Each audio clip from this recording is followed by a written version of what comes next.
भाग 4 धोखा मत खाओ। गणतंत्र का युद्ध गान जूलिया वार्ड होवे द्वारा 1862 में प्रकाशित। मेरी आंखों ने प्रभु के आगमन की महिमा देखी है। वो उस उपज को रौंद रहा है जहां क्रोध के अंगूर भंडारित हैं। उसने अपनी भयानक तेज तलवार की घातक बिजली को ढीला कर दिया है। उसकी सच्चाई आगे बढ़ रही है। कोरस महिमा महिमा हलेलुया, महिमा महिमा हलेलुया, महिमा महिमा हलेलुया। उसकी सच्चाई आगे बढ़ रही है। मैंने उसे सैकड़ों चक्करदार शिविरों की निगरानी में देखा है। उन्होंने सांझ की ओस और नमी में उसके लिए वेदी बनाए। मैं मंद और जगमगाते दीपकों की रोशनी में उनके धर्मनिष्ठ वाक्य को पढ़ सकता हूँ। उसका दिन फिर रहा है। कोरस। मैंने स्टील की जली हुई पंक्तियों में एक उग्र सुसमाचार पढ़ा है। जैसा तुम मेरे अपमान करने वालों के साथ व्यवहार करते हो, वैसे ही मेरी कृपा तुम्हारे साथ व्यवहार करेगी। स्त्री से जन्मे नायक को अपनी एड़ी से सांप को कुचलने दो। चूंकि भगवान आगे बढ़ रहे हैं। कोरस। उसने वो तुरही बजा दी है जो कभी भी पीछे हटने को नहीं कहेगी। वो अपने न्याय आसन के सामने मनुष्यों के हृदयों को छान रहा है। ओह है मेरे प्राण, शीघ्रता से उसे उत्तर दो। प्रसन्न रहो मेरे पैर। हमारे भगवान की कृपा हम पर हमेशा है। कोरस। समुद्र के उस पार लिली के फूलों की सुंदरता में मसीह का जन्म हुआ। उसकी गोद में एक महिमा के साथ जो आपको और मुझे रूपांतरित करती है। जैसे वो मनुष्यों को पवित्र बनाने के लिए मरा, आइए हम भी मनुष्यों को स्वतंत्र करने के लिए मरें, जबकि भगवान आगे बढ़ रहे हैं। कोरस। अध्याय 13 आपसे झूठ बोला जा रहा है। मैंने इस पुस्तक के भाग 1 में उल्लेख किया है कि आपको अभूतपूर्व मात्रा में धोखे और झूठ का सामना करना पड़ेगा। सत्य को जानकर आप प्रबल भ्रमों का मुकाबला कर सकते हैं। आपको सतर्क रहने और भगवान से बुद्धि मांगने की आवश्यकता है। बाइबल पढ़ें, जो आप सुनते हैं, जो पढ़ते हैं, जो आपको बताया जाता है उस पर प्रश्न करें और बाइबल में चीज़ों को देखें। सिर्फ इसलिए कि कोई कहता है कि कुछ बाइबल में है, इसका मतलब यह नहीं है कि यह बाइबल में है। और सिर्फ इसलिए कि उन्होंने एक पवित्र शास्त्र उद्धृत किया है, इसका मतलब यह नहीं है कि उन्होंने इसका सही ढंग से उपयोग किया है। हो सकता है कि वे इसे संदर्भ से बाहर इस्तेमाल कर रहे हों या आपको इसे सही ढंग से न समझा रहे हों। ये देखने के लिए जांचें कि क्या सच्चाई को तोड़ मरोड़ कर पेश किया गया है। परमेश्वर के वचन को तोड़ मरोड़ कर पेश करना शैतान की सदियों पुरानी रणनीति है। वो बाइबल को हम में से किसी से भी बेहतर जानता है। उसके पास इसका अध्ययन करने के लिए हजारों साल थे और उसने उस इतिहास को जिया है जो इसमें दर्शाया गया है। शैतान ने बगीचे में हव्वा के साथ पहला काम ये किया कि उसने परमेश्वर के वचन को तोड़ मरोड़ कर और उससे झूठ बोलकर उसे धोखा दिया। दुर्भाग्य से वो परमेश्वर के वचन को अच्छी तरह से नहीं जानती थी कि उसके झूठ का मुकाबला कर सके। आइए देखें कि क्या हुआ। इन धर्मग्रंथों में पुरुष एडम है, महिला ईव है और सर्प शैतान है। यहोवा परमेश्वर ने मनुष्य को आज्ञा दी, तू वाटिका के सब वृक्षों का फल बिना खटके खा सकता है, पर भले या बुरे के ज्ञान का जो वृक्ष है उसका फल तू कभी न खाना, क्योंकि जिस दिन तू उसका फल खाएगा उसी दिन अवश्य मर जाएगा।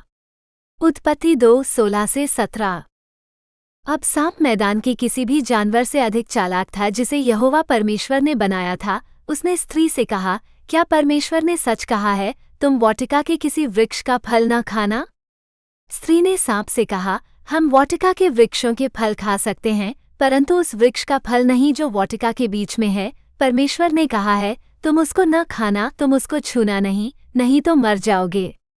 सांप ने स्त्री से कहा, तुम सचमुच न मरोगे, क्योंकि परमेश्वर आप जानता है कि जिस दिन तुम उसको खाओगे उसी दिन तुम्हारी आंखें खुल जाएंगी और तुम परमेश्वर के तुल्य हो जाओगे और भले बुरे का ज्ञान प्राप्त करोगे।